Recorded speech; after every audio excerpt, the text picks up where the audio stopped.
ये आज हम कठोपनिषद का तीसरा मंत्र देखेंगे।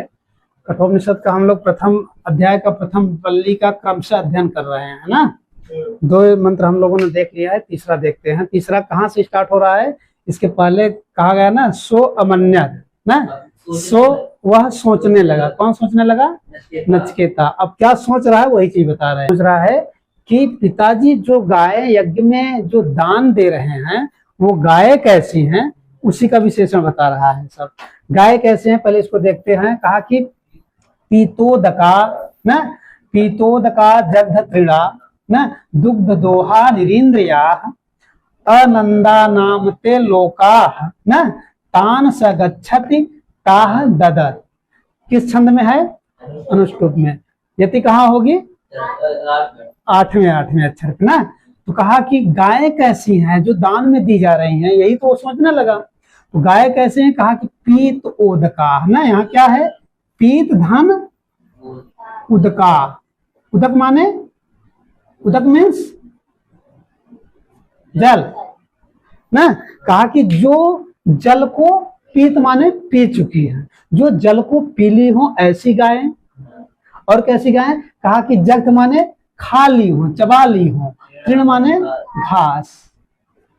और कैसी गाय है? कहा कि जो घास को खा ली हो ना, जो जल को पी ली हो और जो घास को खा ली हो ऐसी गाय। और कैसी? कहा कि दुग्ध दोहा। दुग्ध माने दूध, दोहा मतलब दुहा, जिस गायों से दूध को दूह लिया गया हो ऐसी गाय। ऐसी गाय किसी के दिया जाए तो किस काम के लिए? किसी काम के लिए नहीं। और कैसे है? कहा कि निरिंद्रिया। देखिए यहाँ निरिंद्रिय नहीं दिया, निरिंद्रिया दिया है। बहुवचन क्यों दिया? क्यों? क्योंकि सारी इंद्रियां उसकी क्या हो गई है? निरिंद्रिय हो गई है, शिथिल हो गई है ना। अब गाय का कान काम करना छोड़ दिया है, आंख काम करना छोड़ दी है। क्यों? क्योंकि इंद्रियां शिथिल हो गई हैं।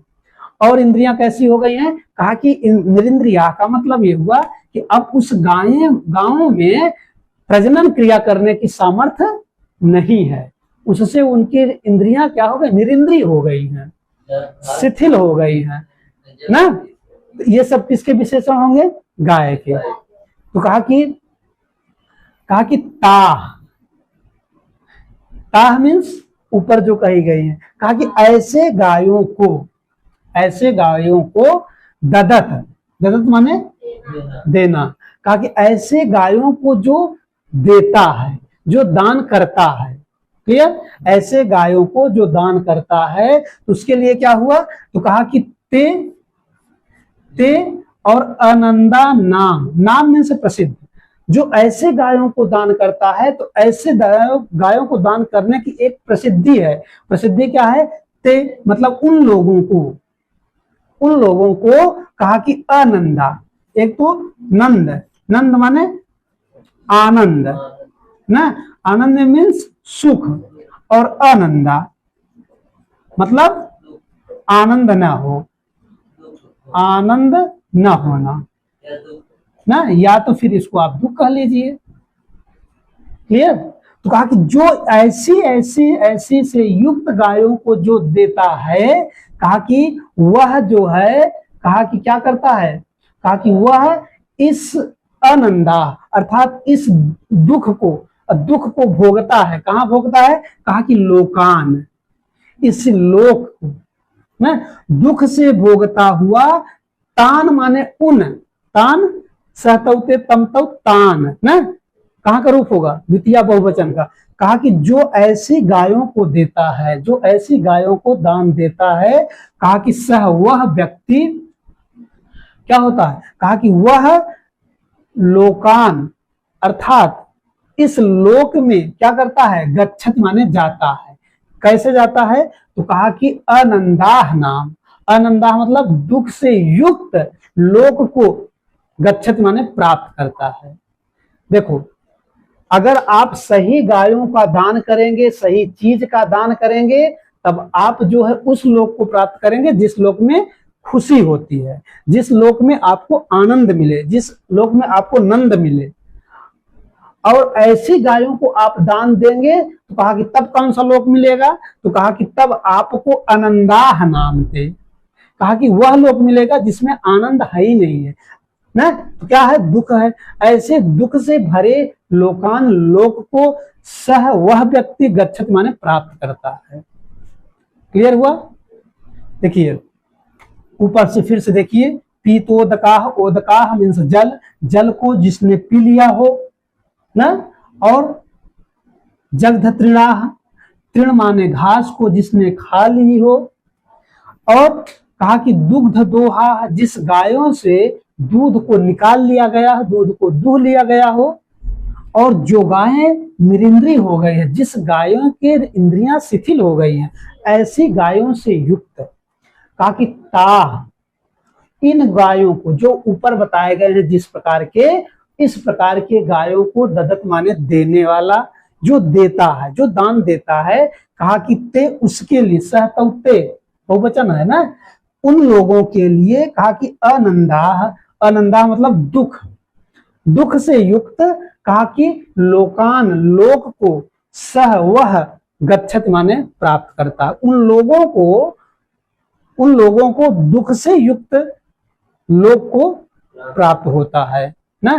किसको दुख से युक्त लोक प्राप्त होता है? कहा कि ताह, उन लोगों को जो ऐसे ऐसे गायों को दान में देता है। क्लियर? फिर से देखिए, कहा कि एक विशेषण बताया कि जिस गायों को, जो गायें अंतिम बार, मानो इस बार इसका लास्ट है, अंतिम बार पानी पी ली हो, और अंतिम बार घास को खा ली हो, और उनका दूध निकाल लिया गया हो, और उनकी सारी इंद्रियां शिथिल हो गई हो, ऐसी गायों को, कहा कि तान, तान माने इन गायों को, ददत माने देने वाला ना, देने वाला ते उन लोगों के लिए ना, कहा कि जो इस प्रकार का गाय देता है उन लोगों के लिए, कहा कि अनंदाह नाम, अनंदाह मतलब दुख से युक्त, जो प्रसिद्ध है, नाम माने प्रसिद्ध, जो दुख से युक्त प्रसिद्ध क्या है, लोक है, ऐसे लोगों को, उन लोगों को कहा कि सह वह गच्छति प्राप्त करता है। कौन प्राप्त करता है? ताह, जो व्यक्ति ऐसी ऐसी गायों को दान में करता है, वही व्यक्ति दुख से युक्त ना, दुख से युक्त उस लोक को प्राप्त करता है। गच्छति माने प्राप्त करता है। क्लियर? अगर पूछता है इसमें कि पीतोदका किसका विशेषण है? गाय के लिए आया है ना, और इसमें समास कौन सा है?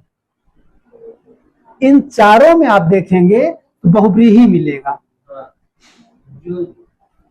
जो पानी को पी ली हो, जो घास खा ली हो, और जो जिसका दूध निकाल लिया गया हो, और जिसकी इंद्रियां शिथिल हो गई हो। क्लियर हुआ? तो ऐसे से युक्त जो गायों को दान करता है, वह व्यक्ति सुख को नहीं प्राप्त करता, वह व्यक्ति सुख लोक को नहीं प्राप्त करता है, बल्कि वह अनंदा, नंद माने प्रसिद्ध, नंद माने आनंद या सुख, अनंदा न तो पुरुष समास ना, ताकि वह व्यक्ति इस दुख से युक्त भरे लोक को गच्छत माने प्राप्त करता है। ठीक हुआ? क्लियर हो गया? किस छंद में है? अनुष्टुप छंद में है। प्रत्येक पद में क्या क्या चीजें हैं, सारा चीज हो गया। यहाँ बहुवचनांत क्यों बताया गया? क्योंकि ऐसा नहीं कहा कि सिर्फ कान भर जब्त हुए हैं, ऐसा नहीं कहा कि सिर्फ उसके दांत ही बस कमजोर पड़े हैं, सारी इंद्रियां कमजोर पड़ गई हैं, इसलिए यहाँ बहुवचनांत कहा। ठीक है, मिलते हैं चौथे मंत्र के साथ।